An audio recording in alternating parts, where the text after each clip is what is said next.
Mga igsuon, karong adlaw, November 1, dili kalagkalag, kundili piyesta sa tanang santos. Dili lang usa, duha, tulo, tanan nga santos. Whether gideklara sa simbahan katong mga nailhan nato, or wala madeklara, wala ta kaila, or inyo bakahang mga paryente o mga kaila, nga tuana sa langit, huyog sa Dios, mga santos sila tanan. So ang unang pangutana nga atong tubagon, nga atong pamalandungan, lisod ba mahimong santos?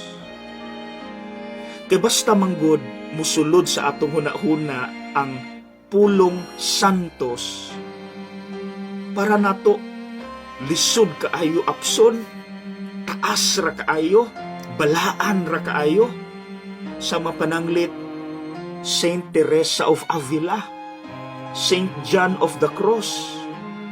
Father, di man mi kaapas ana nila, kay grabe man na mangampo, balaan man na kaayo.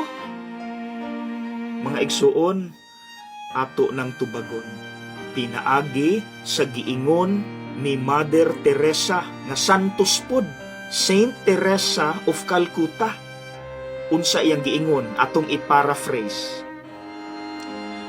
Holiness or pagkasantos is not something extraordinary nga para lang sa pipila ka tao.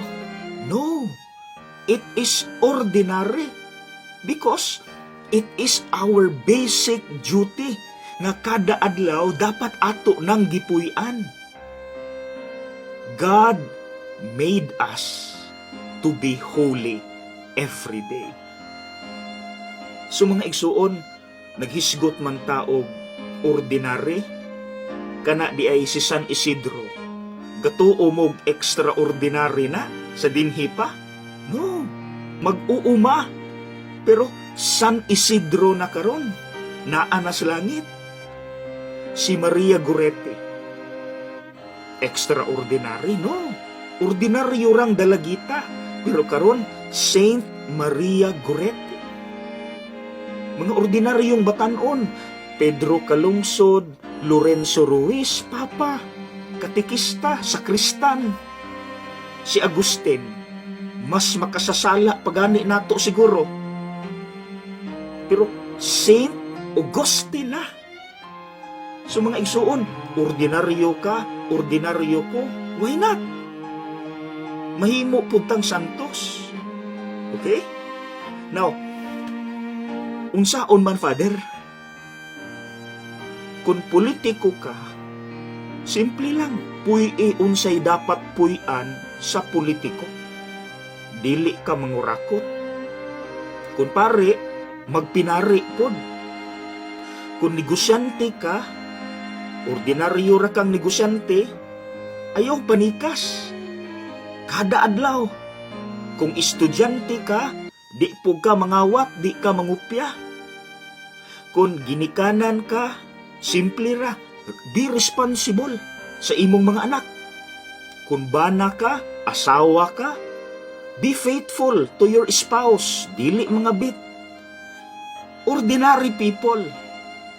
Because holiness is not extraordinary. Kada adlaw ato ng buhaton. Now, ang last question.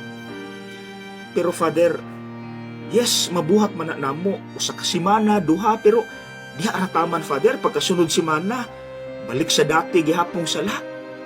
Dili mi consistent, Father, makasasala man gid mi. Well, kitang tanan makasasala man. Pero tapuso nako ning pamalandong, pinaagi sa usa ka quotation, wa ko kabalo kinsa o asagikan, pero ako lang ning nalabyan ug akong gi-memorize. Hinaot, mamotivate ta ani. Saints are sinners who keep trying to do good. Ikaw man na. Ikaw na. Saints are sinners, you and me, who keep trying to do good. Mga igsuon, Just keep trying to do good. Makasasala ka, pero ayaw undang diha. Keep trying to do good. Saints are sinners who keep trying to do good. Ikaw mana. Okay? God bless.